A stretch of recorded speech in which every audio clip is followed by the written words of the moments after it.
अगर आप एक मैन्युफैक्चरर है या डिस्ट्रीब्यूटर है और अगर आपकी कॉस्टिंग डिस्ट्रीब्यूशन में काफी ज्यादा आ रही है तो आप इसको किस तरीके से रिड्यूस करेंगे, कम से कम कैसे करेंगे? क्योंकि काफी मैन्युफैक्चरर्स और डिस्ट्रीब्यूटर काफी ज्यादा कॉस्टिंग होती है, उसको एक वेयर हाउस रखना, ट्रांसपोर्ट का खर्चा, उसकी प्रोडक्ट को पैकिंग करने का अलग खर्चा, ट्रांसपोर्ट में लगने वाले अलग अदर एक्सपेंसेस, टैक्सेस, उसका अलग खर्चा, मैन पावर का अलग खर्चा, तो ऐसे करके काफी सारे जो कॉस्टिंग है प्रोडक्ट की काफी ज्यादा बढ़ जाए।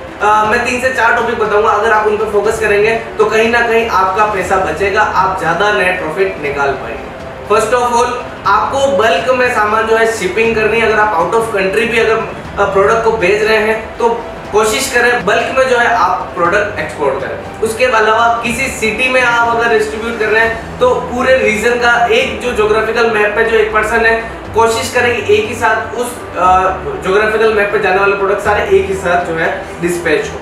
अब इसके अंदर काफी सारा कॉस्टिंग इसमें भी आता है कि कस्टमर जो है प्रोडक्ट वापस रिटर्न कर देगा। तो इसमें आपको इस चीज का ध्यान रखना है, आपको लगातार कस्टमर से फीडबैक लेते रहना है कि उसको प्रोडक्ट में क्या क्या जो है प्रॉब्लम आ रही है। अगर आपके प्रोडक्ट में दम होगा तो आपके वेयर हाउस से लेके कस्टमर के रिसीव होने तक का और रिसीव होने से वापस वेयर हाउस आने तक का खर्चा जो है, ये रिटर्न आने का खर्चा, प्रोडक्ट रिटर्न नहीं आएगा तो इससे आपकी कॉस्टिंग कम। थर्ड, इसमें आपको डिमांड और सप्लाई का भी पूरा ध्यान रखना है। डिमांड कितनी है, सप्लाई कितनी है।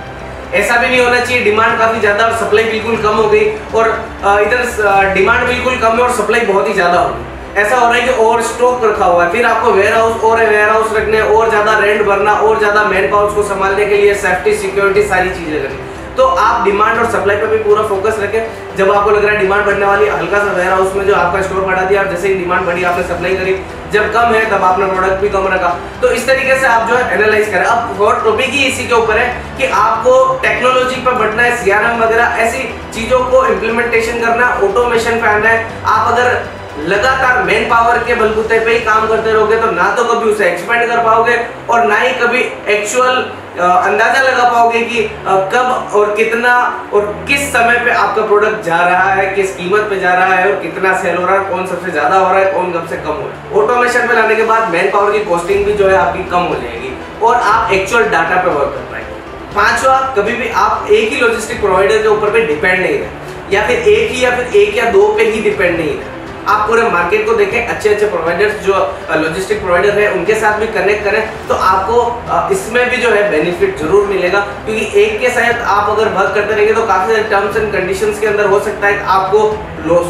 अगर आप इन सब चीजों का ध्यान रखेंगे तो 100% जो है आपकी कॉस्टिंग उसमें कम होगी और आप बेस्ट प्राइस पे, बेस्ट टाइमिंग पे, डिमांड के अकॉर्डिंग सही सलामत उसके स्थान तक पहुंचा पाएंगे। और एक बार फिर आपका कीमती समय देने के लिए बहुत बहुत धन्यवाद।